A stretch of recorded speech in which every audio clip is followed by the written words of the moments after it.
কোনো আরএস ফাহিম টাহিম কাউকে ঢুকতে দেওয়া যাবে না। এসব আরএস ফাহিম টাহিমকে আমরা আগে দেখে নিয়েছি, এগুলাকে গুনার টাইম নাই। এই জন্য পাইলে গণদোলাই দিবেন, আইন প্রশাসনের হাতে তুলে দিবেন। আরএস ফাহিমকে যেখানেই পাবেন সেখানেই গণধোলাই দিয়ে হাত পা ভেঙে পুলিশে দিতে বললেন নাসিরউদ্দিন পাটোয়ারি। সম্প্রতি দুবাই থেকে দেশে ফিরে ব্যাপক আলোচনার জন্ম দিয়েছেন content creator RS Fahim Chowdhury. July আন্দোলনে ছাত্রদের বিপক্ষে অবস্থান করা আরএস ফাহিম চৌধুরী হঠাৎ করে কার ক্ষমতায় দেশে ফেরার সাহস পেল, তাকে এখনও কেন গ্রেপ্তার করা হচ্ছে না, এমনই মন্তব্যে সয়লাব অন্তর্জাল।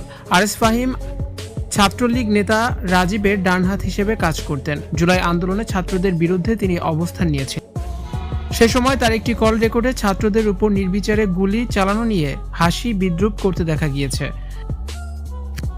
আরএস ফাহিমের মতো জুলাই আন্দোলনে ভূমিকা রাখার জন্য গ্রেপ্তার করা হয়েছিল তৌহিদ আফ্রিদি ও তার বাবাকে, কিন্তু সেখানে আরএস ফাহিম চৌধুরী এখনও গ্রেপ্তার হননি, এখনও মুক্তভাবে ঘুরে বেড়াচ্ছে।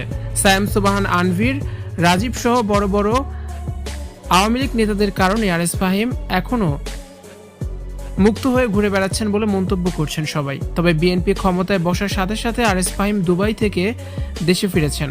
দেশে ফিরে যেন সবাইকে বৃদ্ধাঙ্গুলি দেখিয়ে ঘুরে বেড়াচ্ছেন তিনি, আর এতেই ফুঁসে উঠেছেন নেটিজেনরা। জুলাই হত্যা মামলার আসামি আরএস ফাহিম, তাকে এখনও কেন গ্রেপ্তার করা হচ্ছে না? কার পাওয়ারে আরএস ফাহিম দেশে ফিরেছে? আরএস ফাহিমকে দেখা মাত্র গণধোলাই দিয়ে পুলিশে দিতে বলেছেন নাসিরউদ্দিন পাটোয়ারি।